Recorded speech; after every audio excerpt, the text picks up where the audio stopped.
Hi,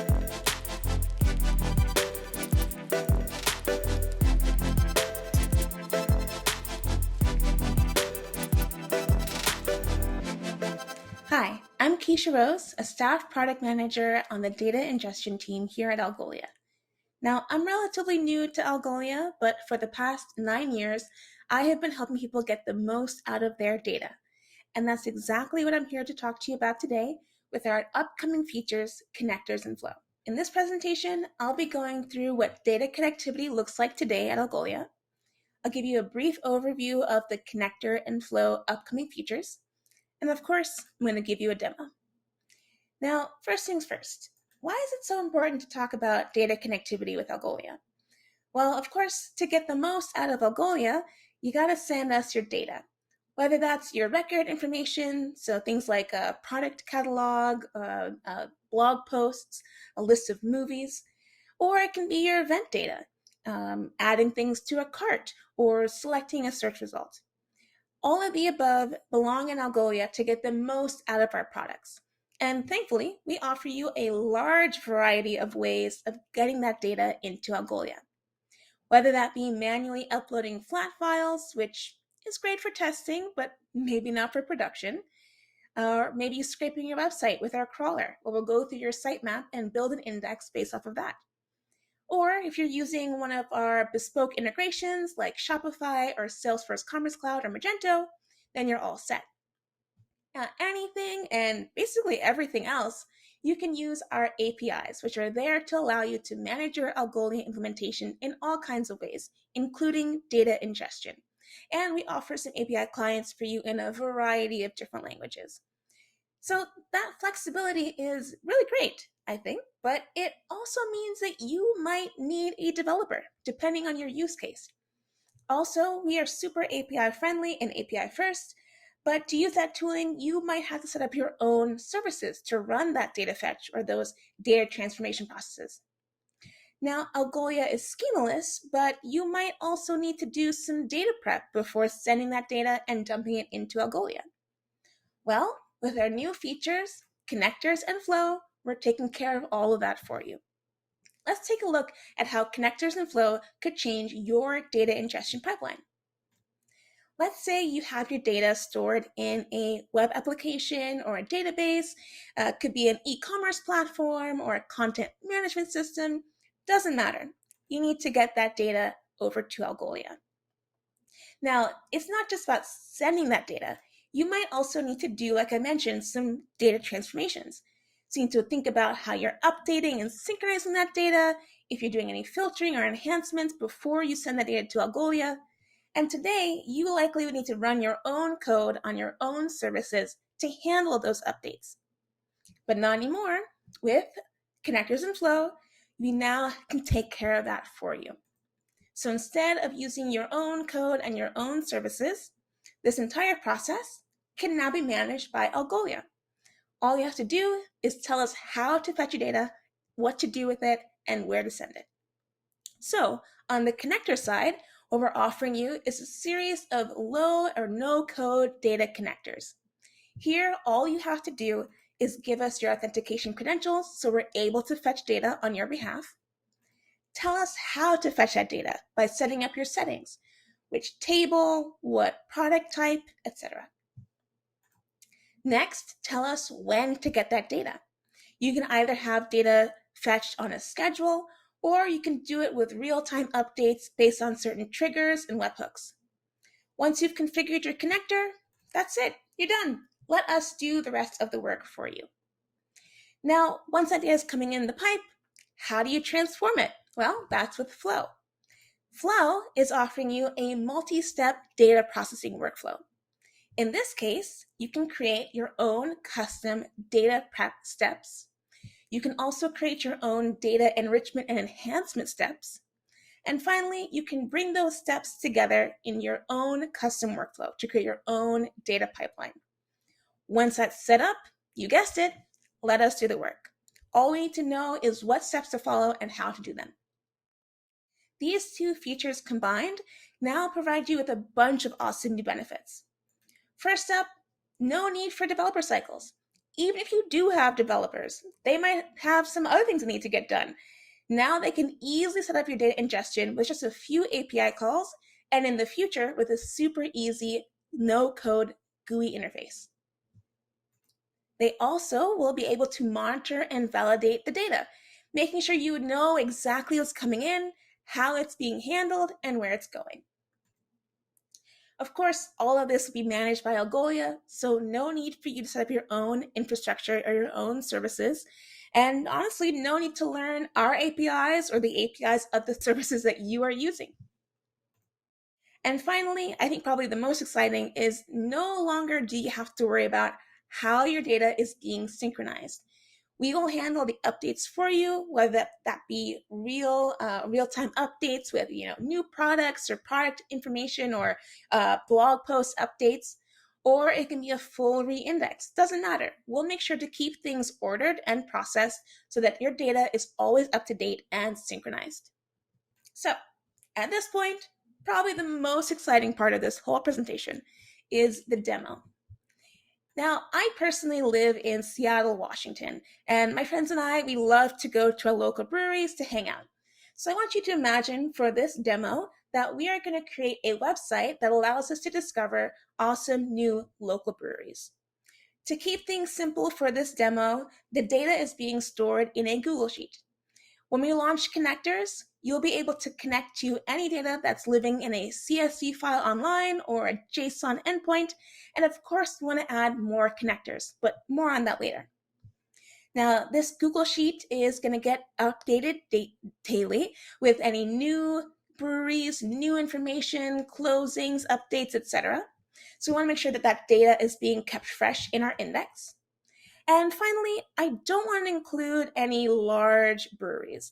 I only want to focus on the smaller microbreweries that are really truly local. So we want to do some filtering before we bring that data in from the Google Sheet into Algolia. Okay, at this point, I'm going to just use Postman, keep it simple, and show you how you can use these new APIs to set up your own connectors and flow. All right, so first things first. Here we have an empty index. It's called breweries, and this is where I want to add that information. I'm going to build my website off of this index. Here is the Google Sheet that I mentioned that has the brewery data, right? So we're looking at Washington, but I don't want to include everything. So I mentioned I only want to focus on the local breweries. So here I can look at type, and I can see that each brewery has its own type, like nano, micro, brewpub, or close if it's no longer existing. So I want to use this to filter my data before I bring it into Algolia. All right, so now that you know the data and the story and the setup, let's head into Postman and see how it all comes together. Okay, I'm actually going to start on the flow side so then I can use that flow when I'm setting up my connector. So in order to create a flow, we first have to create some steps. In this one, I'm just going to do a simple filtering step. So here you can see I'm creating a new filter type step. I'm going to call it keep only local breweries. And here I can use this equals operator to make sure I'm only bringing in records where the type equals nano, micro, regional, or brewpub. I'm going to go ahead and send off this request. And here we go. We now have our new filter step. We're good to go. I'm going to come back to that ID later. First, I want to create one more step, and this step is to index our data. So once you've done all your transformations, your prep, your massaging, where do you want to get that data to go? Well, here I'm using an index step to say, send that data to my brewery's index. I can add in my information, like my API key, and the mode that I want to use. In this case, I'm going to do a full replace on my index. All right, let's go ahead and create that step. There we go. And again, keep that ID in mind because next we're going to create our flow. This is where you can bring multiple steps together into one data processing flow. So there's a couple of things we need to do to modify this body. You can see I already have this named as my brewery flow. I know, very creative. The trigger is on destination for our index breweries. And the most important part here is this graph object. Here we're setting up an entry point, basically which step do you want to do first. And then we have a series of steps and which step we want to go to on success. So I'm going to go back to where we had created our filter step because that's the first step I want to do in my flow. Here I'm going to grab the ID and I'm going to paste that in for my step 1. So my entry point is step 1. There's the ID. And here as well, so I can list out my steps, is the ID for step 1. On success of that filter, or basically saying, does this object pass the filter requirements? If it does, go to step 2, which would be to index that data into my brewery's index. So here again, I will grab that ID, and on success of our first step, we'll do our indexing step, and afterwards, there's no need to do anything because at that point, you've already submitted your data and your flow is done. Everything looks good. Go ahead and send. All right, here we go. We have our flow created. I'm going to go ahead and just copy this flow ID from right now because we're going to need it in our next couple of steps.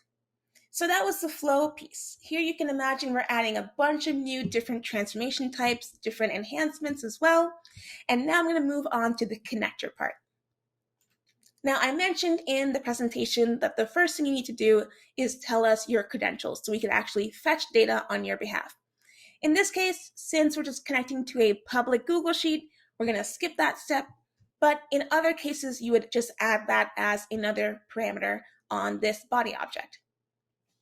Here, I'm creating a new source, which is a name for our connection, and the type is CSV. I'm naming it Washington Breweries, and I have the URL where I need to go fetch that data. This can be a different type while we add more connectors, and each type will have its own set of preferences and configuration settings to manage that particular connector. All right, I'm going to go ahead and send that off and get our new source. All right, here we go. We have our source ID. Awesome. The next step is to bring it all together. We're going to create a task. So a task allows you to say, I want you to grab this data from here at this certain time and send it to this particular location. So I already have the location copied. That was the flow that we created earlier, and I had that copied. So I'm going to go ahead and replace the target here, which is type flow, and put in that flow ID. I also want to grab the source we just created here to my Google Sheet with the brewery data, and I'm going to put in that source ID here. So this is saying altogether, using this source on a particular schedule. Here in this case, we're saying at midnight every Monday. This is just a simple cron expression. And send that to our flow that we had created earlier. Okay, going to go ahead and create that task. And I now have a task ID. And this task has all of the pieces that are configured and necessary to keep my index up to date. I want to run this task one time to do a full re-indexing first, and then every Monday it'll come in and update as well. So I can go ahead and run a task right now. In this case, I'm going to paste in that task ID and send off the request. Here you see you have a run ID, and this is where I was talking about that monitoring and validation. We're going to be having some new APIs around observability that allow you to really dig in and see exactly where your data is going. But right now, Algolia is fetching data from our Washington Breweries Google Sheet. It's passing each of those records through our flow, where we're filtering only for those local breweries, the ones that were nano, micro, regional, or brew pub, and then it's dumping all of that into my brewery's index. So let's go ahead, swap over the other direction, and take a look at our index. At this point, I'm going to go ahead and hit refresh, and voila, there we go. We now have our index populated correctly. And just to show you that it did indeed filter our data correctly, let's take a look at a particular example. Let's see here. How about Rubens? Oh yeah, Rubens is great. I go to Rubens all the time. So Rubens we see is a micro brewery, and therefore we should see Rubens showing up in our index. So I'll go ahead and do a quick search for Rubens, and there we go. We're getting those two results for Rubens Brews and their tap room. Awesome. Another example here, though, let's see. Rogue Ales Issaquah Brewhouse is closed, so I shouldn't see that in my data set here. So if I go look for Rogue, there we go, no results. So I was able to successfully index and filter that data, and now it will update on a schedule. So again, just a quick recap. We went through, we configured the managed data connection to the CSV that was hosted on Google Sheets. We also then created our own data cleanup flow with our filtering step and indexing step. We then were able to set up a schedule. So next week, Monday, that data will automatically be updated. And I'm sure since we live in Seattle and we have 1,000,001 breweries, they probably have a bunch more by then, at least 10 more by then. And all that was done on Algolia's infrastructure, and you no longer have to think about it. It's just going to happen there for you. So at this point, I really want to hear from you and get an idea of what you guys are connecting to and what kind of data transformations you guys are doing on your data. So at this point, I would love for you to head over to alg.li/devcon-connectors-flows.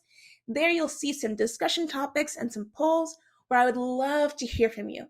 What kind of connectors do you think we should build? What are you guys connecting to when you're using Algolia? What kind of data transformations are you trying to perform? Do you do some cleanup? Are you filtering? Are you enhancing your data? Are you doing, I know, crazy math on your data as well? I want to know it all so we can do the best to provide you the best features in our upcoming updates. Now, that's all I got for you today, although I'm super excited to bring that to you. I really want to hear from you, so please, again, reach out to us on that discussion forum. My name again is Keshia Rose, and thank you so much for coming to learn more about connectors and flows. Take care.